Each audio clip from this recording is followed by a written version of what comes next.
दोस्तों, जितनी भी ट्रेंड फॉलोइंग स्ट्रैटेजी होती है उनमें जनरली हम पुल बैक में ट्रेड करते हैं। ट्रेंड फॉलोइंग स्ट्रैटेजी में हम ट्रेंड के साथ चलते हैं, इसलिए इसकी एक्यूरेसी भी ज़्यादा होती है। और most of trend following strategies में हम पुल बैक में ही ट्रेड करते हैं। लेकिन कई सारे ट्रेडर्स को यह समझ नहीं आता कि कौन सा पुल बैक सही है और उसे कैसे आइडेंटिफाई किया जाए। उदाहरण के लिए, यहाँ पर प्राइस अपर ट्रेंड में मूव कर रहा था, उसके बाद हमें ये डाउन मूव देखने को मिला। अब कई लोगों को लगेगा कि ये डाउन ट्रेंड है, लेकिन दोस्तों अभी भी ये अपर ट्रेंड ही है। इसलिए दोस्तों, आज के इस वीडियो में हम यही डिस्कस करेंगे कि एक वैलिड पुल बैक कौन सा होता है और उसे कैसे आइडेंटिफाई किया जाए।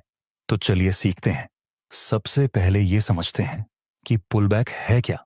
जब अप ट्रेंड होता है और बीच में प्राइस थोड़ा नीचे गिरता है तो उसे हम पुल बैक कहते हैं। और ये पुल बैक इसलिए बनता है क्योंकि जिन लोगों ने यहां पर बाय किया होता है वे किसी न किसी जगह अपना प्रॉफिट बुक करते हैं। जिस जगह से बायर्स सेल करने लगते हैं उस लेवल से प्राइस थोड़ा नीचे गिरता है और फिर बायर्स बाय करते हैं, जिससे प्राइस ऊपर चला जाता है। बीच में जो प्राइस थोड़ा नीचे आता है उसे ही हम पुल बैक कहते हैं। ये वही चीज सेम डाउन ट्रेंड में भी होती है। डाउन ट्रेंड के समय प्राइस बीच बीच में ऊपर जाता है तो यह भी पुल बैक कहलाएगा। जिन लोगों ने यहां सेल में एंट्री की होती है वे कहीं ना कहीं अपना प्रॉफिट बुक करेंगे, इसलिए प्राइस थोड़ा ऊपर जाता है और फिर लोग सेल करने लगते हैं, जिससे प्राइस फिर नीचे गिरता है। इस बीच जहां प्राइस थोड़ा ऊपर गया उसे भी पुल बैक कहा जाएगा। चलिए अब समझते हैं कि पुल बैक कितने टाइप्स के होते हैं। जनरली पुल बैक 3 प्रकार के होते हैं। पहला टाइप होता है एग्रेसिव पुल बैक। सपोज कि प्राइस अपर ट्रेंड में मूव कर रहा है, फिर अचानक एक स्ट्रॉन्ग कैंडल और बड़ी तेजी से प्राइस नीचे गिरता है।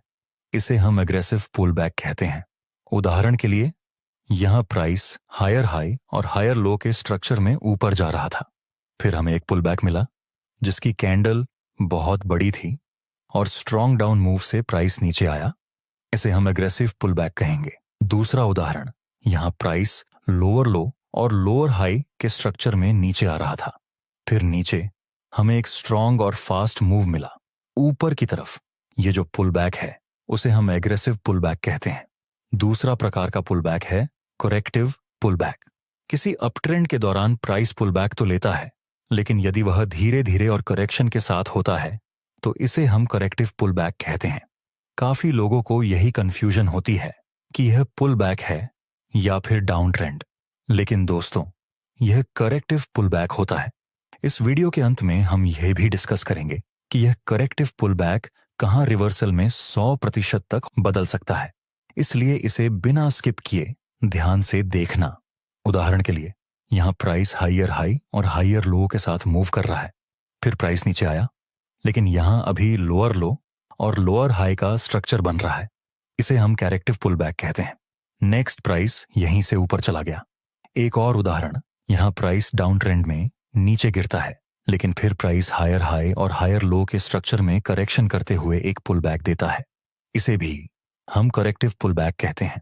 एक और एग्जाम्पल के लिए, स्टार्टिंग में प्राइस लोअर लो और लोअर हाई के स्ट्रक्चर में नीचे आ रहा है, फिर हमें एक पुल बैक मिला, लेकिन वह हायर हाई और हायर लो बना रहा है और फिर प्राइस इस लेवल से नीचे चला गया। इसे हम करेक्टिव पुल बैक कहेंगे। तीसरा प्रकार का पुल बैक है sweeping pull back. Suppose price upper trend में मूव कर रहा है, फिर प्राइस एक पुल बैक लेता है और बाद में कोई बुलिश कॉन्फर्मेशन कैंडल का सिग्नल देता है। यहां पर काफी लोग बाय में एंट्री करेंगे। इसके बाद प्राइस थोड़ा नीचे गिरता है, जिससे सभी बायर्स के स्टॉप लॉस हिट हो जाते हैं। मतलब यहां लिक्विडिटी स्वीप हो चुकी है और फिर प्राइस यहीं से ऊपर चला जाता है। इसे हम स्वीपिंग पुल बैक कहते हैं। सेम चीज डाउन ट्रेंड में भी होगी। प्राइस लोअर लो और लोअर हाई के स्ट्रक्चर में नीचे गिरता है, फिर हमें एक पुल बैक मिलता है जहां बेरिश कॉन्फर्मेशन कैंडल का सिग्नल आता है। यहां भी कई लोग सेल में एंट्री करेंगे। उसके बाद प्राइस थोड़ा ऊपर जाता है, जिससे सभी सेलर्स के स्टॉप लॉस हिट हो जाते हैं और फिर प्राइस इस लेवल से नीचे गिर जाता है। इसे हम स्वीपिंग पुल बैक कहते हैं। अब समझते हैं कि एक पुल बैक कहां समाप्त हो सकता है। दोस्तों, एक पुल बैक किसी इंपॉर्टेंट लेवल के पास एंड हो सकता है। सबसे पहले कोई पुल बैक किसी इंपॉर्टेंट सपोर्ट या रेजिस्टेंस के पास एंड हो सकता है, जैसे कि यहाँ प्राइस हायर हाई और हायर लो के स्ट्रक्चर में ऊपर जा रहा है। उसके बाद हमें एक पुल बैक मिला। ये लेवल अब रेजिस्टेंस से सपोर्ट का काम करेगा, इसलिए हो सकता है कि यहाँ पर ये पुल बैक एंड हो जाए। नेक्स्ट प्राइस इस सपोर्ट तक आता है और यहीं से ऊपर चला गया। दोस्तों, ये जरूरी नहीं कि हर बार पुल बैक ऐसे लेवल के पास ही एंड हो। कई बार ट्रेंड चेंज भी हो सकता है, इसीलिए ट्रेड करते समय थोड़ा ध्यान रखना जरूरी है। पुल बैक किसी इंपॉर्टेंट ट्रेंड लाइन के पास भी एंड हो सकता है। उदाहरण के लिए यहाँ प्राइस लोअर लो और लोअर हाई के स्ट्रक्चर में नीचे आ रहा था। हम दो पॉइंट्स को कनेक्ट करके एक बेरिश ट्रेंड लाइन बना सकते हैं जो रेजिस्टेंस का काम करेगी। नेक्स्ट प्राइस ने एक पुल बैक दिया और फिर प्राइस इस इंपॉर्टेंट ट्रेंड लाइन तक आया। हो सकता है कि यहां से यह पुल बैक खत्म हो जाए। नेक्स्ट प्राइस यहीं से नीचे चला गया। इसके अलावा प्राइस किसी इंपॉर्टेंट मूविंग एवरेज के पास भी एंड हो सकता है। उदाहरण के लिए यहां प्राइस हायर हाई और हायर लो के स्ट्रक्चर में ऊपर जा रहा था और नीचे एक 100 अवधि EMA का सपोर्ट था, जिसे प्राइस ने 2 बार रिस्पेक्ट किया था। नेक्स्ट हमें एक पुल बैक देखने को मिला। हो सकता है कि यहां से यह पुल बैक एंड हो जाए। नेक्स्ट प्राइस ने इस मूविंग एवरेज का सपोर्ट लिया और अपना पुराना ट्रेंड कंटिन्यू किया। इस तरह यह पुल बैक खत्म हो गया। अब समझते हैं कि करेक्टिव पुल बैक को कैसे आइडेंटिफाई किया जाए। उदाहरण के लिए यहां प्राइस हायर हाई और हायर लो के स्ट्रक्चर में ऊपर जा रहा था। फिर हमें एक पुल बैक मिला, लेकिन इस पुल बैक में लोअर लो और लोअर हाई का स्ट्रक्चर भी है। अब यह करेक्टिव पुल बैक है या ट्रेंड रिवर्सल, यह हमें कैसे पता चलेगा? इसके लिए हम रीसेंट स्विंग का उपयोग करेंगे। वह पॉइंट जहां से प्राइस लास्ट टाइम ऊपर गया हो उसे हम रीसेंट स्विंग कहेंगे। जब तक यह रीसेंट स्विंग नीचे की तरफ ब्रेक नहीं होता, तब तक ट्रेंड अप ट्रेंड ही रहेगा। इसलिए अभी के लिए हम इस मूव को करेक्टिव पुल बैक ही मानेंगे। नेक्स्ट प्राइस इस स्विंग तक आता है और यहीं से ऊपर चला जाता है। दोस्तों, अगर बाय चांस में प्राइस ने इस स्विंग को नीचे की तरफ ब्रेक कर दिया होता तो हम इसे ट्रेंड रिवर्सल बोलते। चलते हैं अब पुल बैक स्ट्रैटेजी में ट्रेड करने की बात पर। उदाहरण के लिए यहां प्राइस अप ट्रेंड में जा रहा था, फिर हमें एक काफी बड़ा पुल बैक मिला। इस पुल बैक की कैंडल बड़ी थी और मार्केट तेजी से नीचे गिरा।